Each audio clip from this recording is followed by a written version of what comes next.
तो दोस्तों शुरू करते हैं आज की इंफ्रा न्यूज। पहली खबर जो आ रही है वो है उत्तर प्रदेश से, जहां पर यहाँ का पहला लैंड पोर्ट बनाया जाने वाला है इंडिया नेपाल बॉर्डर के ऊपर और इस पोर्ट का नाम होगा प्रचंडा।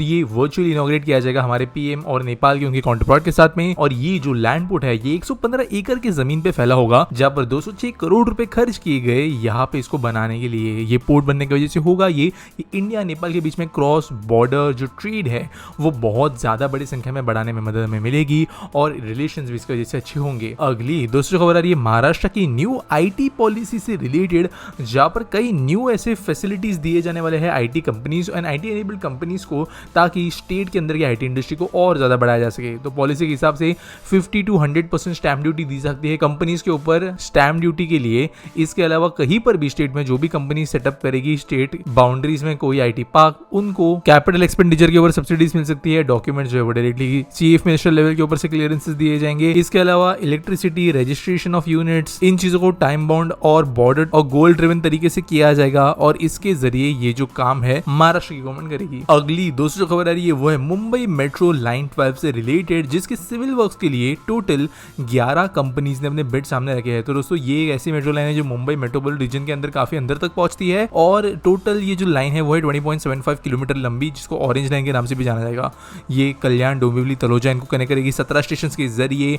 और इसके लिए जो कंपनीज ने बिड्स रखी है वो है एफकॉन्स इंफ्रास्ट्रक्चर लिमिटेड, गवाह construction, GR infra projects, J Kumar infra projects limited, Kalpataru power transmission limited, KEC international limited, Larsen and Toubro limited, NCC limited, SM India built well private limited, SP Singla constructions और Tata projects. तो देखते हैं कौन सी company यहाँ पे lowest bidder निकल कर आएगी और किनको बिड्स जो है जीतने का मौका मिलेगा। अगली दोस्तों जो खबर आ रही है वो है दिल्ली मेट्रो की मजेंटा रेल से रिलेटेड, जहां पर डीले देखने मिले थे सिग्नलिंग इश्यूज की वजह वेडनेसडे के दिन।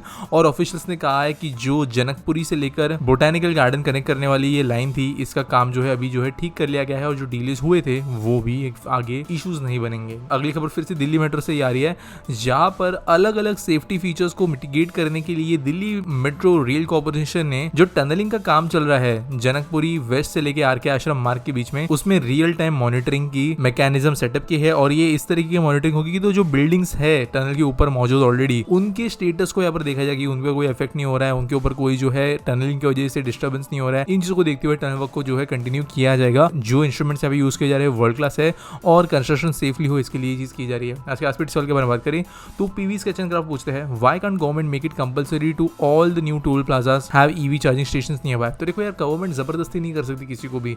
टोल प्लाजास भी जो है वो किसी कंपनीज के अंदर कॉन्ट्रैक्ट्स के थ्रू बनते हैं। गवर्नमेंट ऐसी चीजें करती है जहां पर वो लोगों को प्रमोट कर पाए, प्राइवेट इंडस्ट्री को प्रमोट कर पाए चीजें करने के लिए। कंपलसरी करने से कभी भी रिजल्ट अच्छा नहीं आता।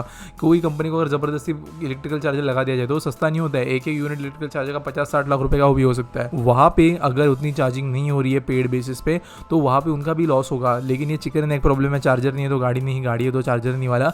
तो धीरे धीरे चीजों को जो है गवर्नमेंट को सब्सिडाइज करना पड़ेगा। अब गवर्नमेंट जो है ऐसे जगह भी सबसे पहले सब्सिडाइज करेगी जहां पर उनका यूजेज सबसे ज्यादा हो, और इसके लिए सिटीज के अंदर ज्यादा चार्जिंग स्टेशन बनते हुए नजर आ रहे हैं, ना कि हाईवे पर। एक बार जब सिटी लेवल पे चीजें जो है बहुत हद तक सॉर्ट हो जाएगी, इसके बाद में इंपॉर्टेंट जो हाईवे नेटवर्क है जिनके ऊपर ऑलरेडी में चीजें होती हुई देख नहीं रही है, वहां पर ये चीजें सॉर्ट की जाएगी। जब वो चीजें हो जाती है तो हमें इंटीरियर हाईवे पे भी चीजें होती हुई नजर आएगी।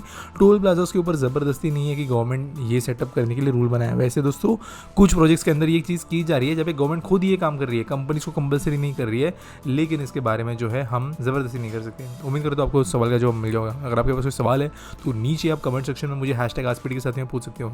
अगर कोई न्यूज़ सबमिट करनी है तो उसके लिए भी डिस्क्रिप्शन में लिंक मिल जाएगा और मिलेंगे अगली वीडियो में।